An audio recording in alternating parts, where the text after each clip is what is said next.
Assalamualaikum warahmatullahi wabarakatuh. Perkenalkan, nama saya Safita Ramata Sadia dengan NIM 08020323 dari kelas Manajemen 2C Fakultas Ekonomi dan Bisnis Islam.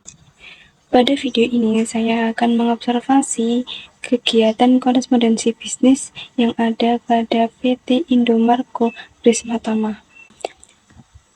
Video ini dibuat guna untuk memenuhi tugas UTS mata kuliah komunikasi bisnis yang diampu oleh Bapak Hanafi Adi Putranto, SSI, SE, MSI.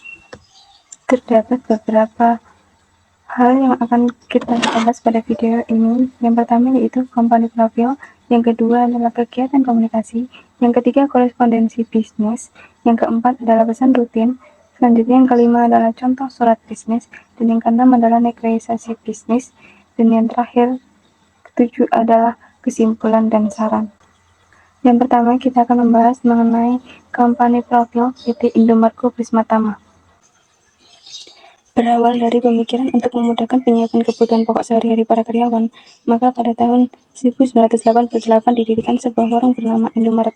Sejalan dengan perluasan operasional toko, perusahaan tertarik untuk memperdalam dan memahami berbagai kebutuhan dan perilaku konsumen dalam berbelanja. Berbekal pengetahuan tentang kebutuhan konsumen, keterampilan operasional toko, dan peralihan perilaku berbelanja masyarakat ke warung modern, muncullah keinginan mulia untuk mengabdi kepada bangsa dan negara.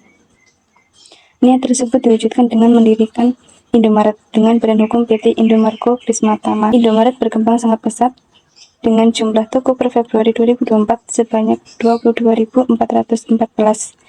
Pasokan dagang seluruh kios sebagian besar berasal dari 42 pusat distribusi Indomaret yang menyediakan lebih dari 5.000 jenis produk. Visi PT Indomarko Prisma Tama adalah menjadi aset nasional berupa jaringan waralaba yang unggul dalam persaingan global. Sedangkan misi PT Indomarko Prisma Tama adalah meningkatkan pelayanan terbaik sehingga kepuasan pelanggan utama yang harus dapat dipenuhi. Alamat kantor pusat berada di Menara Indomaret, Jalan Pantai Indah Kapuk Boulevard, nomor 1, Pantai Indah Kapuk Indah, Jakarta Utara, 1470. Nomor telepon PT Indomarko Prisma Tama Pusat yaitu 02150897400 dan 02150897411. Selanjutnya kita akan membahas struktur organisasi PT Indomarko Prisma Tama. Pada sebelah kiri atas kita dapat melihat struktur organisasi PT Prisma Tama yang pertama diduduki oleh branch manager. Yang kedua terdapat DBM administrasi dan DBM operasional 1 dan DBM operasional 2, lalu ada DDC manager. Di bawah DBM administrasi terdapat Fund Manager, EDP Manager, Personalia Manager, Virtual Manager, dan BIC Manager. Selanjutnya di bawah DBM operasional 1 dan operasional 2 terdapat PGA Manager, DEV Manager, Location Manager, Project Manager, Lisensi Manager, dan Area Manager. Sedangkan di bawah DDC terdapat DC Manager. Dan bisa kita lihat pada kanan video terdapat struktur organisasi toko Indomaret yang terdapat kepala toko, kemudian wakil kepala toko, lalu merchandiser, kasir, dan juga pramuniaga. Selanjutnya kita akan membahas tanggung jawab dan tugas 3 divisi yang ada di PT Indomarko Prisma Tama. Yang pertama yaitu brand manager. Tugasnya memimpin unit cabang dan bertanggung jawab penuh terhadap operasional toko yang ada di cabang mereka masing-masing. Yang membawahi yaitu Deputy Brand Management, meliputi DBM operasional, DBM operasional 2, DBM administrasi, dan distribusi center DC manager. Yang kedua yaitu DDC Manager, bertugas memimpin unit DC dan bertanggung jawab penuh terhadap distribusi center yang ada di cabang mereka masing-masing. Yang ketiga adalah DBM Operasional, memimpin dan mengarahkan manajer-manajer departemen yang membawahinya dan lebih fokus yang berhubungan dengan operasional toko, meliputi Development Manager, personal dan general affairs manager, project manager, lisensi dan lokasi manager, dan area manager. Selanjutnya kita akan membahas tanggung jawab dan tugas masing-masing dari struktur organisasi yang ada pada toko Indomaret. Yang pertama yaitu kepala toko, bertugas mengordinir dan menjalankan semua kegiatan operasional, mengordinir semua aktivitas toko di dalam memberikan pelayanan kepada pelanggan. Yang ketiga, melakukan evaluasi berkaitan dengan pelaksanaan tugas harian. Yang kedua, wakil kepala toko melapor dan meminta persetujuan kepada kepala toko untuk mengenai keputusan yang berhubungan dengan toko. Kedua, mengordinir semua aktivitas di dalam memberikan kepuasan pelanggan.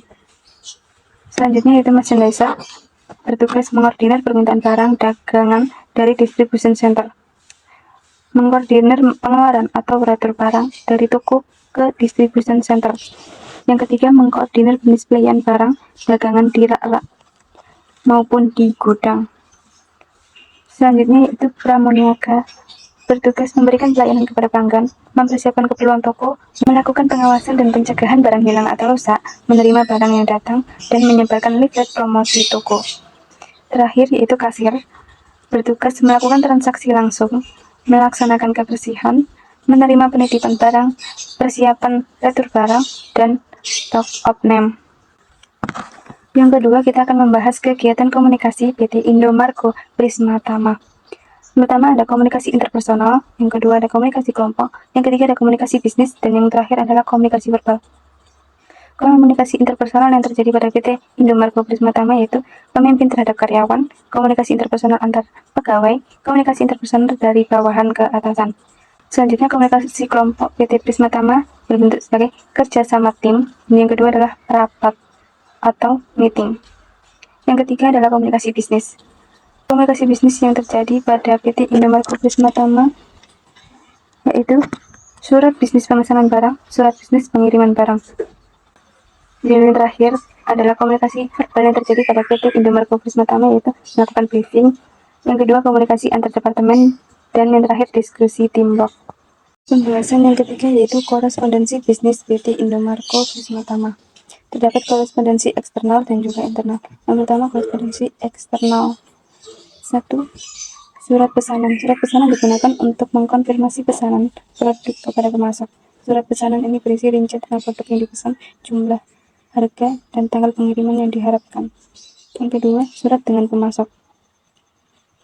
PT Indomarko Prisma Tama akan berkomunikasi dengan pemasok untuk melakukan pemesanan barang, menegosiasikan harga, menyelesaikan masalah kualitas atau pengiriman, dan menjalin hubungan kerjasama yang baik. Yang ketiga adalah surat dengan mitra bisnis. PT Indomarko Prisma Tama akan melakukan surat dengan mitra bisnis seperti agen periklanan, penyedia layanan logistik, atau perusahaan teknologi untuk membahas strategi pemasaran, pengiriman produk, atau pengembangan sistem informasi. Selanjutnya yaitu korespondensi internal. Yang pertama ada memo. Memo digunakan untuk menyampaikan informasi penting kepada karyawan di seluruh perusahaan seperti pengumuman tentang acara internal, perubahan jadwal kerja, atau perubahan prosedur operasional. Yang kedua, laporan dan dokumen internal. Karyawan di PT Indomarko Prisma Tama juga dapat menghasilkan laporan dan dokumen internal seperti laporan penjualan, laporan keuangan, dan analisis pasar yang kemudian dibagikan kepada pemimpin atau departemen terkait. Yang ketiga yaitu surat peringatan yang dikirimkan oleh perusahaan kepada karyawan yang terindikasi melakukan pelanggaran. Dan yang terakhir adalah surat pemutusan kerja. Selanjutnya yaitu pesan rutin yang dikirim oleh PT Indomarko Prisma Tama.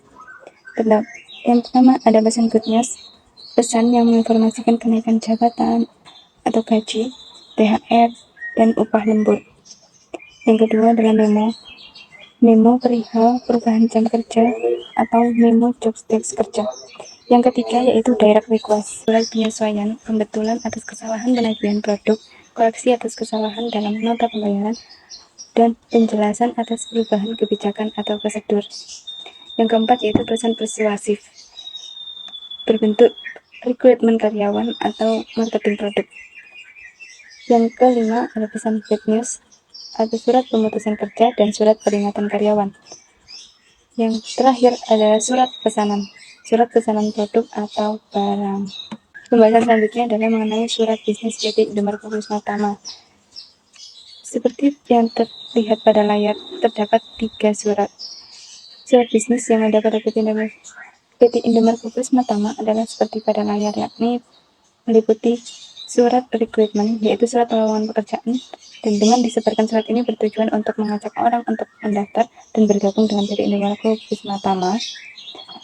Yang selanjutnya adalah surat keterangan yang dikeluarkan oleh perusahaan untuk berbagai kepentingan, salah satunya contoh yaitu surat keterangan pemutusan pekerjaan seperti pada gambar. Yang ketiga adalah surat promosi. Surat promosi adalah surat atau leaflet yang disebarkan pada masyarakat untuk memberitahukan promo yang sedang tersedia. Pembahasan yang keenam adalah negosiasi PT Indomaret Wisma Tama. Pendekatan negosiasi yang digunakan adalah fokus pada penawaran untuk merespon tawaran, pendekatan proses sebelumnya dengan pengaruhi tawaran berikutnya. Hal ini dikarenakan PT Indomaret Wisma Tama termasuk perusahaan pemasaran, maka saling bekerja sama berkelanjutan. Gaya negosiasi itu accommodation style, menjaga hubungan baik antara dua pihak, yaitu perusahaan dengan mitra perusahaan lain yang melakukan kerjasama. Yang ketiga, elemen umum negosiasi, memiliki 2 atau lebih peserta yang saling bergantung.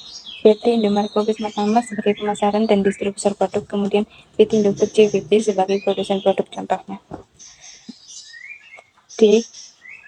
Tipe dasar negosiasi. Integratif negosiasi memungkinkan saling tercapainya perjanjian kerja antara PT Indomaret Wisma Tama dengan perusahaan lain yang merupakan mitra kerjanya. Yang terakhir adalah contoh negosiasi dengan pemasok.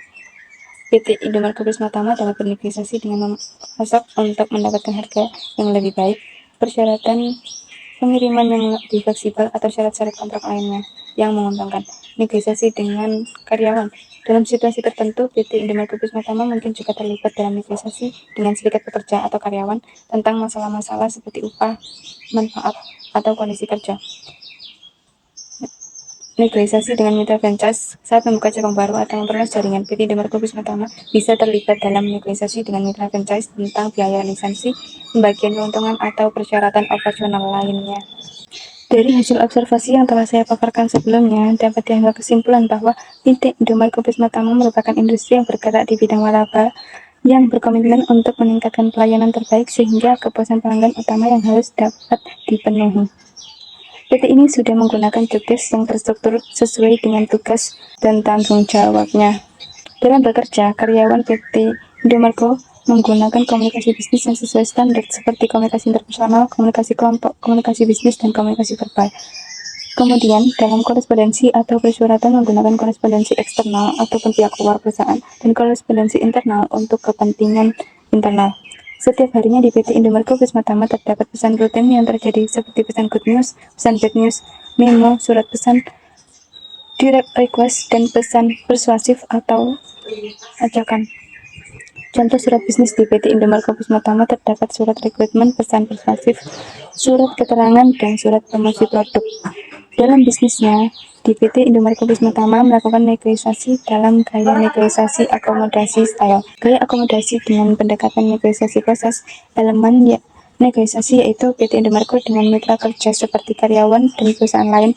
Tipe dasar penegasan yang adalah integratif negosiasi, dan contoh negosiasinya seperti negosiasi kontrak kerja antar PT Indomaret dengan karyawan, negosiasi pesanan barang atau produk apabila barang tidak sesuai bisa ditukar atau retur ulang. Selanjutnya saran. Dalam melakukan penulisan hasil observasi komunikasi bisnis di perusahaan PT Indomaret Wisma Tama, penulis menyadari bahwa masih banyak kekurangan penulis dalam memaksimalkan usaha dalam pembuatan hasil observasi.